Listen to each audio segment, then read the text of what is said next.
Welcome to Business Watch. I'm Chief Robert Osecki of the Brunswick Hills Police Department, and today with me I have two guests. The first guest is Chris Kalina, the new Executive Director of the Medina County Drug Abuse Commission, and Paul Williams, a member of the MCDAC Board and a repeat guest on Business Watch. I'd like to welcome you both to the show. Thank you, Chief. Pleasure is mine. Chris, if you can, start out, tell us a little bit about yourself and what's brought you to MCDAC.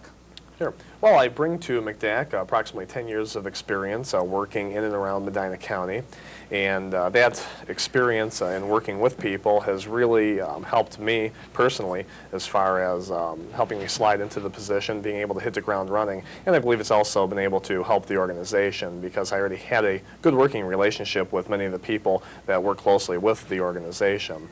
That's been a large help. Okay. Lifelong resident of Medina County? No, actually I'm not. I came to Medina County from North Royalton, which is where I was born and raised, so just outside of the county limits, and married my high school sweetheart, Carrie, which is a graduate of Brunswick High School, and a 1989 graduate. Fortunately, we're on TV, and it's not tax season, but I will let people know that I was a former Internal Revenue Service agent of approximately 8 years, graduate of Cleveland State University, and currently I serve on the Medina Township Zoning Commission. I've been chairman of the board now for this past year. Zoning has been something I've had a little bit of interest in over the past couple of years, and I've also been with the Medina Township Police Department, most recently serving as the Public Information Officer for the township. And the police department's really what got me interested in MCDAC. As you know, I was involved with the organization previously before being hired as the Executive Director. And one of the first things I got to do with the Township Police Department, this was early back in 1996, was I was able to go on a actual drug bust with the Medina County Drug Task Force, and it was much to my surprise that there was substance abuse in Medina Township. It's a kind of an affluent, upper middle class community, so that was something I was surprised about. I was surprised that it was taking place in one of our better developments in the community also. To enter into a house with the Drug Task Force was very interesting to find the grow lights and the very sophisticated setup that they had going on in our community. Mm-hmm. As far as, we talked about that with demographics. Drugs don't know any demographics. Absolutely and, not. Be surprised in police work how often we find, and also in businesses, which Paul's going to be talking to us again about the drug-free workplace program. We're really trying to get this drug-free workplace program. It is off the ground, but it's kind of like, we're just flying at one altitude, and we need to go ahead and raise our membership higher with that and get more people involved, because people are apathetic to drug abuse, to drug usage in the workplace. And I also believe, and not to steal any Paul's thunder here to get into the drug-free, but as I'm thinking of it, is that we don't have an unemployment problem here in Medina County, and that's one of the reasons why some of the business owners aren't jumping aboard as quick as they should be. And I don't think that they realize the losses that they're having in productivity. And Paul, if you want to talk about that, we'll jump back to MCDAC a little bit. I think another phase of this is like I was before I came on MCDAC 8 years ago. I was deaf, dumb, and happy. I knew drugs were around, but I didn't think there was anything much to it. And it's been quite an education the last 8 years on MCDAC to find out how prevalent they are. Mm-hmm.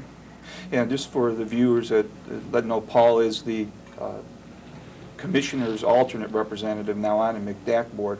And with that, Chris, could you go over the makeup of the MCDAC board? Absolutely.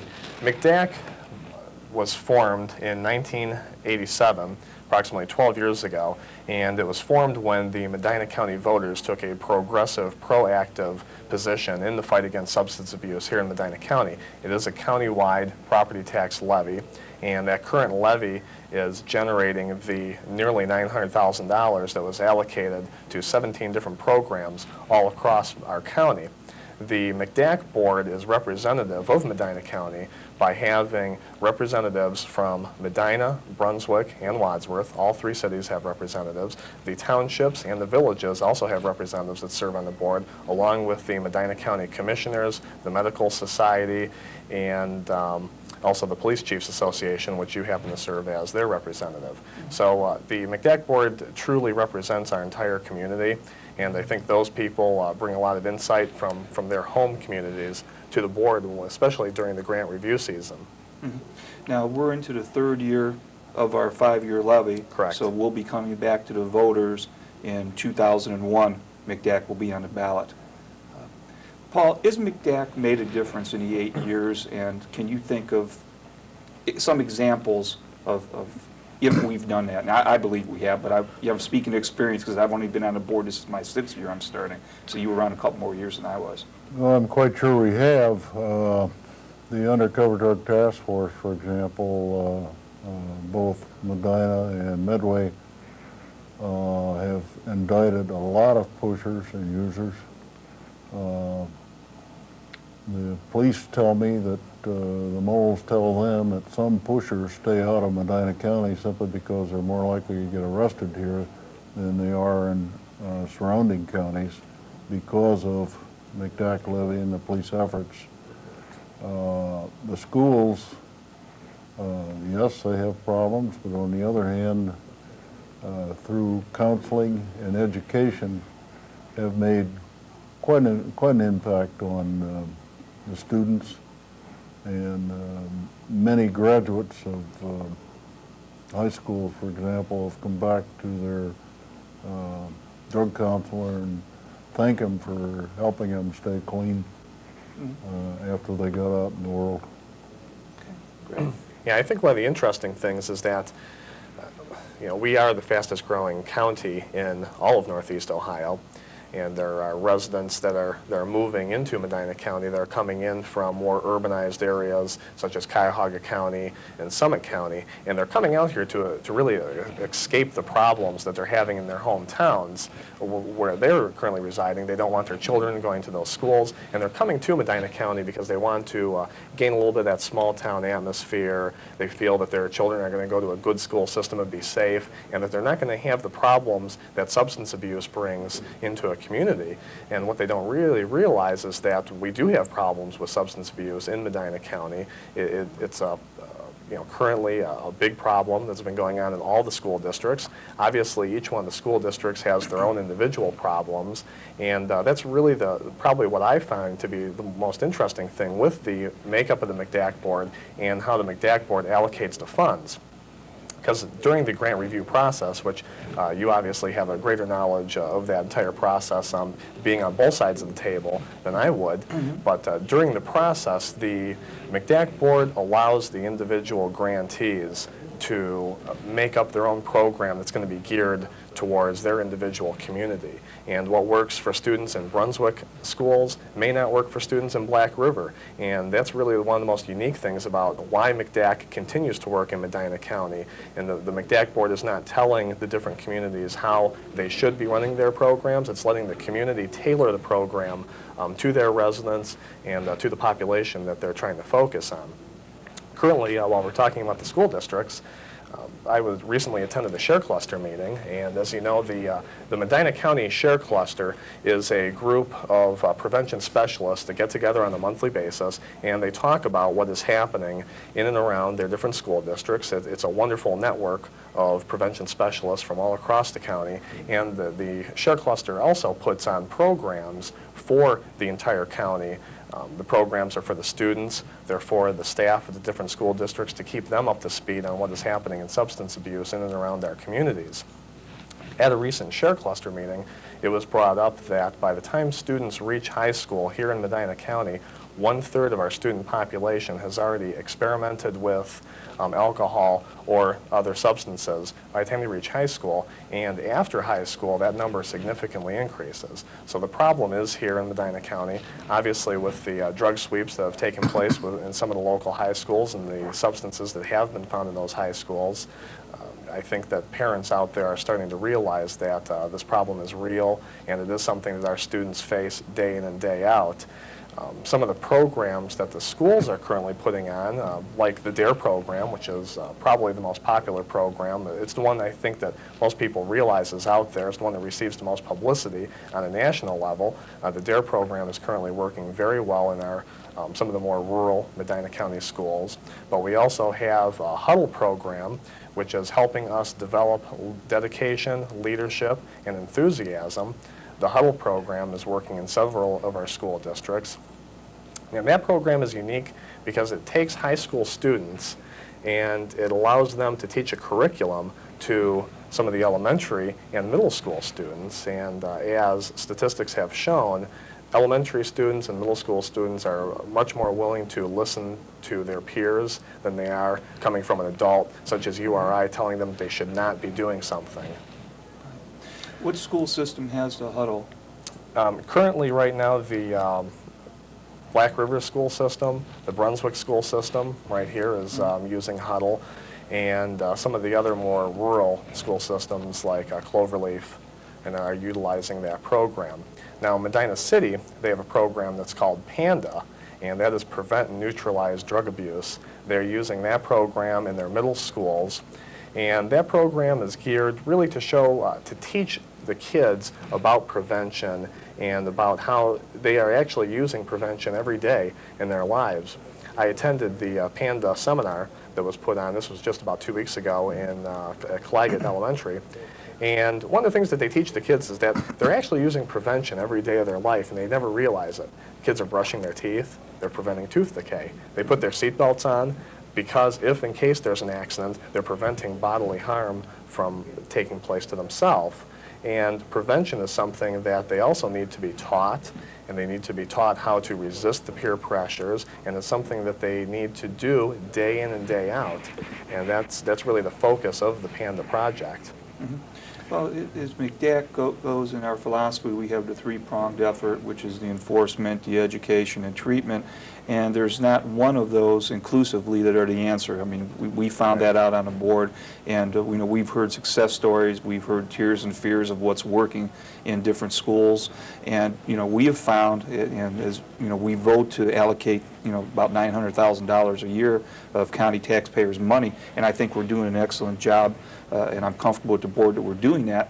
We have found out that not one prescription fits all, to where we have officer liaison here in Brunswick School District, but different schools, Medina schools has DARE or Cloverleaf or whatever the school system. And people have changed their philosophies about what's working, but the problem is how are we tracking that, and that goes into our workforce. That's what I'm sure Paul's going to address that. We have the children here at the lower grades. This is where our MCDAC money is working, because I think that we're going to offer our workforce and as our community leaders and as our business people that are out there good quality drug-free students, and to do that, that started 8 years ago when MCDAC started. So Paul? Two things I think are important for everyone to learn. $900,000 a year sounds like a lot of money. On the other hand, we have 27,000 kids in Medina County schools, which means we can, even though more than half of our total funds is going to the school system, the counseling and education increment in our schools is less than $20 per pupil. The second thing that 8 years on MCDAC has taught me, I've never seen a more dedicated, hardworking group of people than the people in the schools and the undercover drug task force that are working. There's not a person that doesn't work unpaid overtime, and if there's a problem, dig right in to help the kids. And I'm totally amazed at the dedication to these people. So what's happening in our businesses in the county, Paul? How are we going to help them get a drug-free workplace program started, and what's the parameters of the programs? Well, Bob, as you know, better than 2.5 years ago, MCDAC thought there's probably a big hole in our efforts by ignoring the workplace. Yep, with the money we had, we always had more ways to spend money than we have. But we decided we couldn't ignore the workplace, and we started studying it. We had focus groups. We met with various companies. We tied in with Summit County, which had started a drug-free workplace program quite a few years before we considered it. And after 18 months of study, we pretty well confirmed to ourselves that, number one, yes, we did have a big hole that we should try to fill. We looked at legal ramifications, cost, effectiveness, small companies, large companies, how to go about setting it up and so forth. And in September of last year, we established a drug-free workplace board to get it started. Jeff Peacock of Rulin is the chairman, John Guthridge of Amcor is co-chair, and a number of other leaders in various companies, as well as Joe Walker from Medina County, or from Medina City.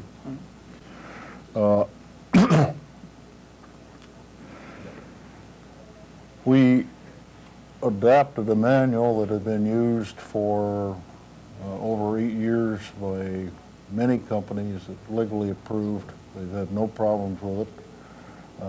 One of the interesting numbers I'm aware of is that if you are sued by an employee on employment things, drugs included, your chances of losing the suit are 2 out of 3 if you do not have a policy, program, and so forth. And this means that you must establish a policy, you must explain the policy to employees, you must have them sign a statement that they will apply to the, comply with the policy, and do it right legally. Your chances of losing a suit is about 1 out of 200. Which is A lot better odds. a lot better odds, right. Strange as it may seem, we've pretty well determined, too, that a drug-free workplace program is going to be cost-effective.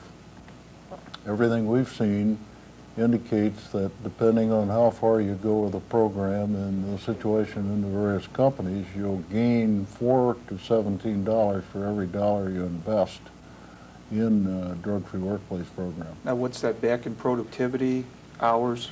What's that based on? It includes big drops in medical and health insurance. It includes rebates from the Ohio Bureau of Workers' Compensation. They will rebate your workers' comp payments 6 to 20%, depending on how far you go into the program. They will pay for 2/3 of your training costs. Theft is a big part of it, too. Druggies are maybe 3 or 4 times more likely to steal, embezzle, and so forth from your company than people that aren't on drugs. Give you 2 statistics on absences. One company has fallen from 542 to 42 lost work days per year after they established a drug-free program. Another company went from 119 to 14 lost man days per year. Significant, particularly in a period of hard to get labor. Accident reductions. One company has reduced their accidents by 8 times. Productivity, a substance abuser is, on the average, is about 2/3 as effective as somebody that isn't on drugs. This covers a good bit of it. Surprisingly, or not surprisingly, maybe the quality of your applicants go up because word gets around that you are a drug-free company, and those on drugs don't consider your company an employer of choice, so they may not apply to your company. It all boils down to the fact that drug-free workplace program not only is needed in Medina County. One company told me that they hired a gentleman for a middle management job. He looked like a great, upstanding guy.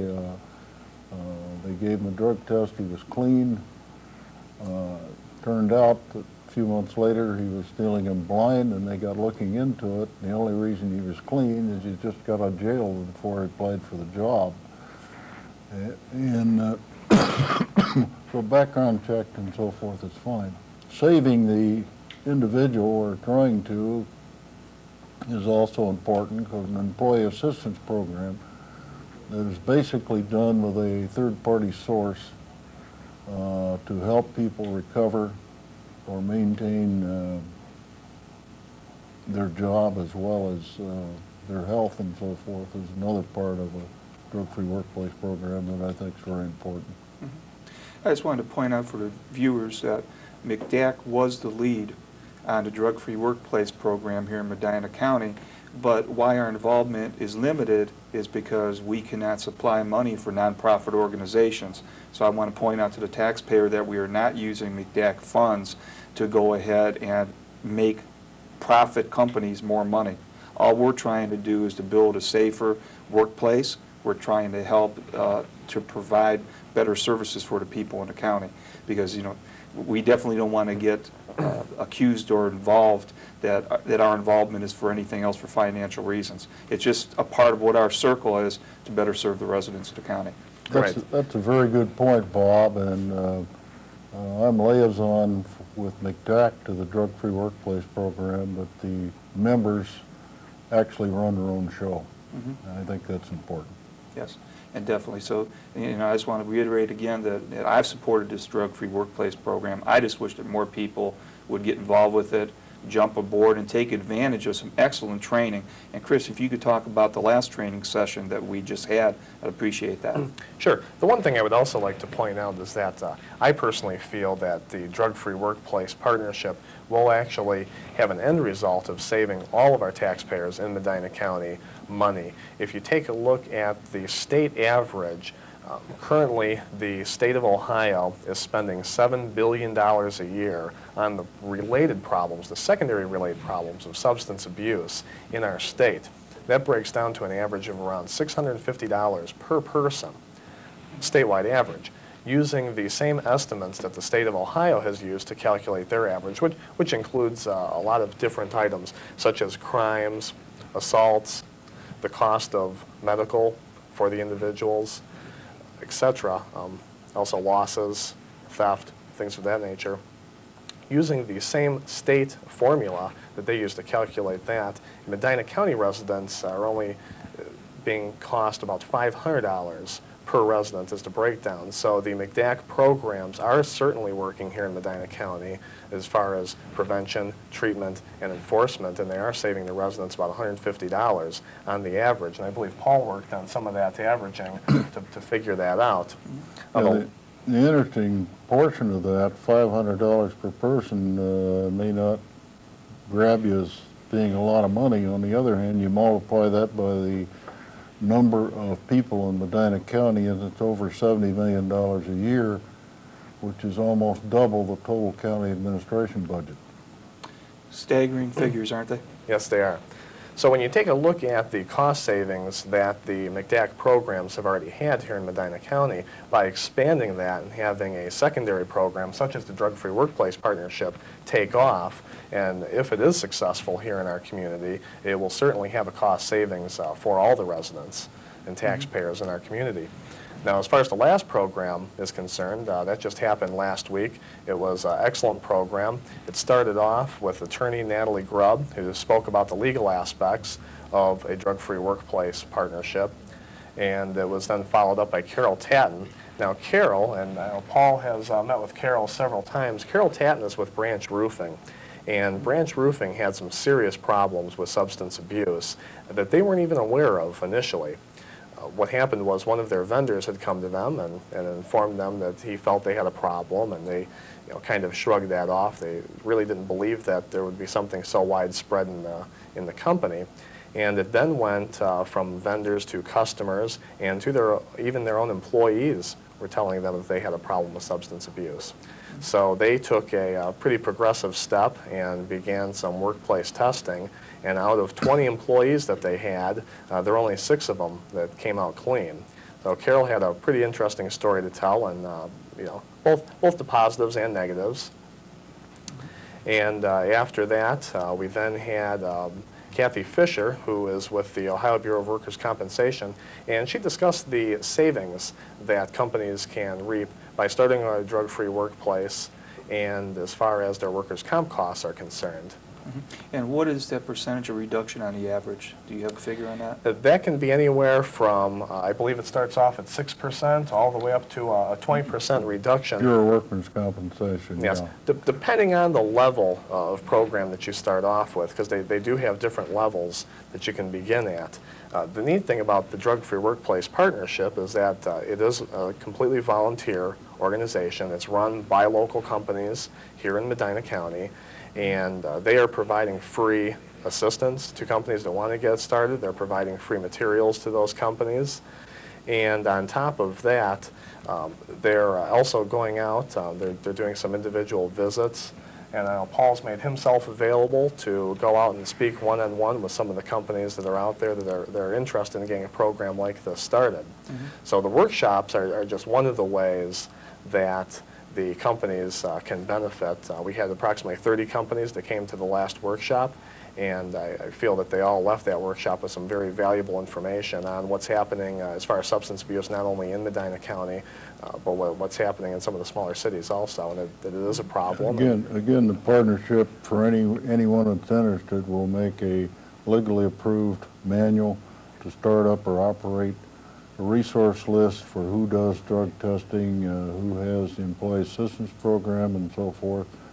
We have videos and other information such as cost estimates and estimates of saving. The Bureau of Workmen's Compensation, one company told us they saved $1,300 per employee by going with OBC, where the cost is $200 to $350 per employee, or in the neighborhood of 10 or 15 cents an hour, which there are a lot of ways to save that much back due to the positive end of the program. Okay. Paul, if I could, would you like people requesting information to get you at the County Administration Building at the Drug Abuse Commission office? Yeah, you can either contact Chris or me. Chris will forward it to me. If so, if they want to call personally, I'm at 330-723-0915. Chris, what's your number? 722-9263, and that's also area code 330. And if you want to call toll-free from Brunswick, 225-7100 to the county, and just ask for the Correct. Medina County Drug Abuse Commission office. Well, we're running out of time like we usually do. Do you have anything in closing or some more you'd like to share with us, Paul, on the drug-free workplace and partnership? Well, again, for the 8 years' experience, yes, we do have a problem in Medina County. It's not restricted. Workplaces have problems. The program can save the companies money, can help the employees recover and save families as well as their own personal health. I'm totally sold that we should go ahead with it, and we're more than willing to help any company that is interested in considering it. Okay. Chris, do you have anything in closing? Just one thing that we really didn't touch on is that currently the companies in Medina County that have started a drug-free workplace program are reaping benefits anywhere from $4 all the way up to $16 return per $1 investment. So those are some pretty impressive numbers when you think about you can get a $4 return on your $1 investment. It's certainly worth their while to get involved with it. Yes, definitely. Well, with that, I thank both of you gentlemen for being on the show. Paul, you know, I appreciate your expertise and us working together on the MCDAC board. It's been a very interesting and educational experience for me as well. And Chris, you've been on the job here for a little over today. 2 months, and you're doing an excellent job so far. And I think working together, cooperative efforts, the MCDAC board, drug-free, a partnership in workplace, I think we are making a difference. I know we're making a difference in Medina County. With that, thanks again. Thank you. Thank you, Bob. And thank you for viewing Business Watch.